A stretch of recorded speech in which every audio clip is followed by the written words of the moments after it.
Good morning, everyone, and welcome back to the farm. With all of the bushels we ran through the grain cart in the last couple days, I figured we ought to do our due diligence and lubricate it because we don't want any of those bearings going out. Why is it that every time you want to grease something, it's on the opposite side of where you need it to be? Spin. Very rarely do you hear of a bearing going out from too much grease. Pro tip. Well, I'm not exactly a pro, so amateur tip. Always bring something to wipe your hands on. You can definitely do the old-fashioned pant swipe, wipe your hand off. That works till like 5 hours later you accidentally touch your pants. Next thing you know, you got grease on your hands again. Might as well just get it on a junk shirt. If you made me pick the most fitting weather for corn harvest, it'd be like it is today. Cloudy, overcast, misting, a little bit on the chilly side, but you don't need a sweatshirt. That's just fall. Everyone liked the video. No, this is not subliminal messaging. Also leave a comment. Probably ought to clean out my den. Nutrients hard at it this morning, loading some lime.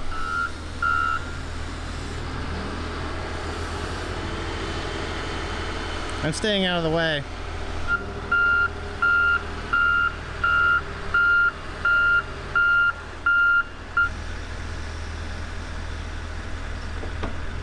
Most retailers will offer lime sales and services. We procured this lime on our own from a quarry down the St. Louis area, and we're paying them to custom apply it for us. They do our fertilizer work, so they might as well do our lime work. I thought maybe we'd get an opportunity to cut some soybeans today, bring the S670 in action again. With this overcast weather and slight misting, I don't know if that's a possibility. As is tradition, I'm fashionably late to the field in the grain cart, and the combine's parked with a full hopper. The boss should just know better by now. Hopefully I get my bonus today. It's not looking good. Boop, boop. Already messed up, and this is my first dump. Do, do, do, do, do, do. I wonder if he knows that his handrail is up. Should I tell him or just let him find out on his own? Oh man, it is too early in the morning to be going this fast. It's like a NASCAR race. We're gonna put our science hats on for a minute and discuss this a little bit more. If you don't enjoy nerdy science stuff, you may not enjoy what I'm about to say. Anyways, limestone is a naturally occurring mineral deposit found in a large quantity of locations across the United States. It is both efficient and cost-effective at neutralizing soil pH. When soil fertility is explained to non-farming groups, the focus is usually on the 3 macronutrients required to produce a successful crop. That is nitrogen, potassium, and phosphorus. Most of the time, though, they overlook the fundamental pillar of fertility, and that is pH. To give you all a quick and dirty explanation of the pH scale, it ranges from 1 to 14. 1 being the most acidic, 7 being neutral, and 14 being the most basic. Being a logarithmic scale, that means that every time you go 1 point in either direction, it is a 10 times multiple. If a pH of 7 is the perfect middle ground between acid and bases, or a neutral solution, a step in either direction is a 10 times multiple of that concentration. A solution with a pH of 6 is 10 times more acidic than neutral. Likewise, a solution with a pH of 1 is 1,000,000 times more acidic than neutral. The same is true on the opposite side of the spectrum. As opposed to it being more acidic though, it is more basic. It simply has a lower concentration of hydrogen ions or acidity. I'm sure that many of you who are not terribly familiar with the scientific nature of this topic are associating the term acid with things like phosphoric acid, hydrochloric acid, acid reflux, which is due to gastric acid. These are all incredibly potent acids. They are closer to the 1 on a pH scale, meaning they're 1,000,000 times more acidic than basic. That is what allows them to be corrosive. Due to their vast army of hydrogen ions, they have the ability to dissolve a large quantity of items. An example of a compound that is very basic is bleach. It is close to that 12 to 13 range. This information is relevant because plants prefer a soil pH slightly left of center. They like to be in the low 6 range, 6 to 6.5 pH. Coincidentally, this is the pH of milk. Based on the transitive property, plants are the same as milk. Hey, I don't make the rules here, I'm just telling you how it is. The reason that plants, or specifically the row crops that we farm here in central Illinois, corn and soybeans, have a preference in terms of soil pH is its effect on nutrient availability within the soil. There is a long list of nutrients required for cellular development and function within plants. Soils with a pH in the low 6s happen to have the perfect mixture of all nutrients required. I'm not going to open this can of worms right now, but let's just say it's a perfect medium. If the soil pH drifts too far in either direction away from this optimal level, it can cause nutrients to not be available, or even worse, toxic nutrients can be available in too large of quantities, resulting in harm to plants. To put it simply, if the soil pH is in the low 6s, corn and soybeans are happy with what they're offered, and they do not have any harmful nutrients attacking them. The pH of any given soil is usually based on the soil type itself, the farmer's management practices, and the microclimate within that specific region. In some areas, soils tend to become more basic over time. In areas like central Illinois where we farm, we typically deal with soils becoming too acidic. The main causes of this excessive soil acidity in our region are large quantities of rainfall leaching away basic minerals, naturally occurring organic acids created by plant roots, and last but certainly not least, are the very strong acids created by fertilizers containing ammonium and sulfur. Historically, people have also blamed acid rain from coal-fired power plants. Due to the lower quantity of these plants and the cleaner emissions, I don't believe it's much of a factor anymore. Now we can go full circle here, because this is where the limestone comes in. Limestone is great for amending this soil pH problem. For our intents and purposes, we are just going to use limestone made out of calcium carbonate. There are many different types of limestone, but it's just easier to focus on the one we're using. When you apply this mineral made out of calcium carbonate to the soil, the calcium immediately binds to the soil particle due to its high affinity to soil colloids. That results in a carbonate ion being left in soil solution. Much to our benefit, the perfect match for that carbonate ion is already floating around in soil solution, and that is hydrogen ions. Coincidentally, also the leading cause of soil acidity. The reaction of the carbonate and hydrogen ion results in water, H2O, and carbon dioxide, CO2. Those hydrogen ions are neutralized. They leave the soil as either a gas or a liquid, but they do not remain to keep that soil acidic. On a little side note, farmers also get the benefit of the calcium being applied to their soil, which is a micronutrient required for successful plant growth. What a great deal. Liming is done on a semi-regular schedule based on soil test results. Farmers use the soil pH and buffering capacity found in these tests to calculate exactly how much lime they need. We're not going to talk about that, but that should give you a good idea of how liming soil works and why it's necessary. That's definitely enough talk about limestone though. For those of you who are still here, I'll balance out all of that boredom with some entertainment. Let's watch Nutrient spread some lime.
This farming's so cool. It's even cooler from the sky. My dad is very fortunate that I was not recording with the drone or the camera when he created all that cap corn. Needless to say, it was a pretty impressive spectacle to watch.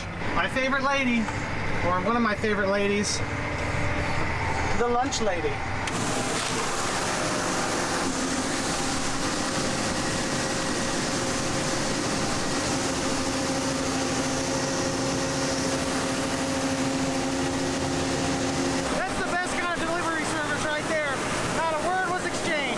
My newest hobby is messing around with Chris in the 10-wheeler and loading him back and forth to make the weight shake around.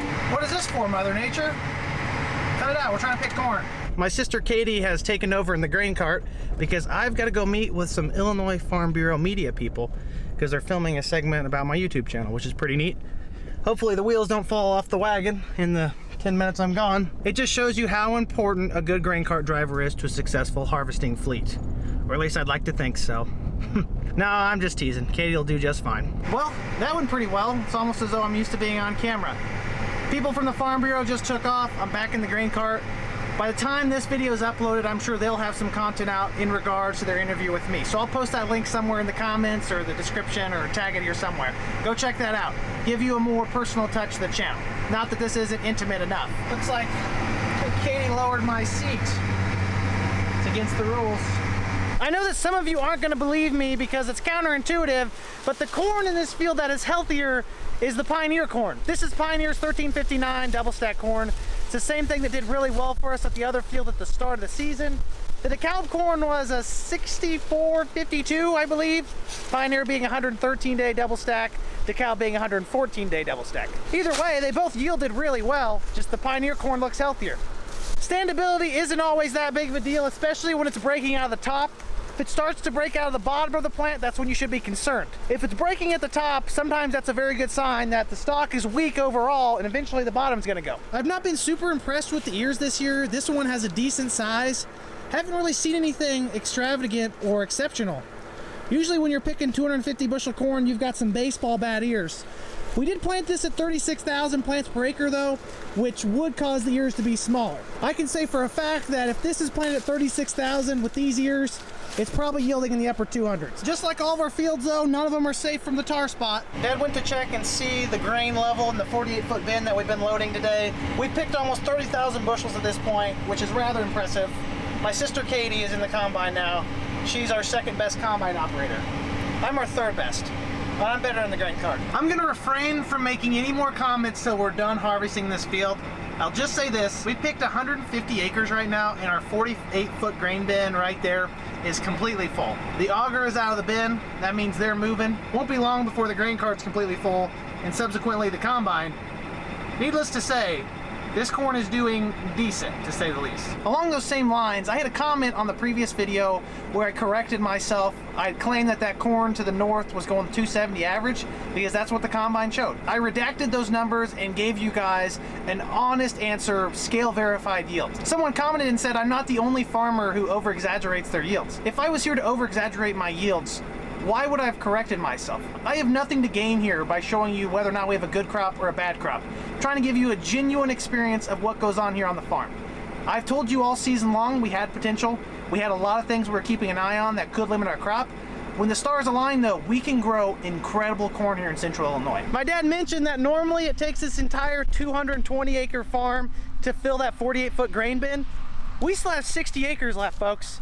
If that's not evidence enough, I don't know what is. I would be just as honest if this was 150 bushel corn, but it's not. Obviously, I'm prideful that we were successful, but at the end of the day, being a good farmer is maybe 25% of your success out here when you're growing crops. Yeah, we certainly made the right agronomic decisions, or at least for the season we had, which does involve some luck, but 75% of this is genetics and Mother Nature. Super trucking! Setting the augers to the bin is always my favorite time of day. It's a very fruitful experience. Needless to say, there's a lot going on right now. Even though it's hectic, you can't be too upset when your corn's yielding this well. Oh, it hasn't bust yet.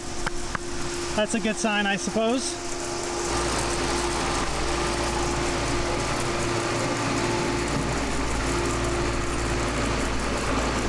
Just getting lined up.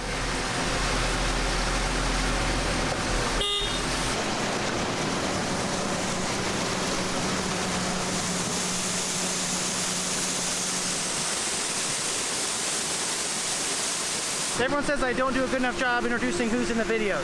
That is my sister Katie. She's a combine driver. That is my Uncle Chris. He's a truck driver. That is my Uncle Jeff. He's a truck driver. And my dad, Marty, is here somewhere. He's always in the red t-shirts. He's kind of got like a TV wardrobe. He's a jack of all trades and kind of a rascal. Back in the real truck. And not that I needed any introduction myself, but I'm Andy. I'm a jack of all trades too. Master of none. Marty's a master of all. Given the family nature of our farming operation, I get this question a lot during the fall. Why does Katie drive a combine and why don't you? Well, first off, what does it matter? Katie's been driving a combine for our farm for over a decade. She's older than me. She's been here longer. The grain cart is relatively new to our operation. When I came back from college, we put the grain cart back in action. It was needed long before then, but that's a story for another day. Chris and Jeff have always been truck drivers. I've stayed in the grain cart since I got here. Katie's the most proficient in a combine, and my dad is also a combine operator. But since he's the boss, he kind of does whatever he wants. That very well may have been a fire hazard. There's some kind of twisted irony occurring when you can't see your fire extinguisher because it's covered in corn chaff. Your fire extinguisher would be on fire before you can even find your fire extinguisher. You know the only thing better than 300 bushel corn? aTrippyFarmer merchandise. Follow the link below to farmfocus.com to get your own. Nothing quite speeds up the regenning process like going road speed through a field. Shouldn't take much longer. Oh, it's done. Sir? You're not here to inquire about my car's extended warranty, are you? Wow, we have such a nice skyline tonight. Before I start loading this truck, I want the record to note that that was the combine, not me. I'm still on the back here. Be the last truck of the night. Okay, this thing's been bothering me for the last 6 hours. Okay, no longer a problem. And this is most likely the last combine load I'm gonna catch. So we're getting close to quitting time. Haha, just kidding. Now this is the last time. Easy does it. No reason to overwork or going down the road loaded in the night. Time to shut this old gal off. Very good for us today. Dad's shutting his combine down at the fuel tank. Sounds like it's being filled up at the same time. Pretty convenient place to park it. Check out my cool little farm hat. Turn your cell phone light on and put it in your pocket t-shirt. It's like having a work light. Ah, the sound of fall. Got a lot of fans running on all those bins we just put corn in. The good old diesel fuel is still pumping. And go figure, the government juice is not working because the battery's not working. Our future's not in good hands. Thanks, Obama.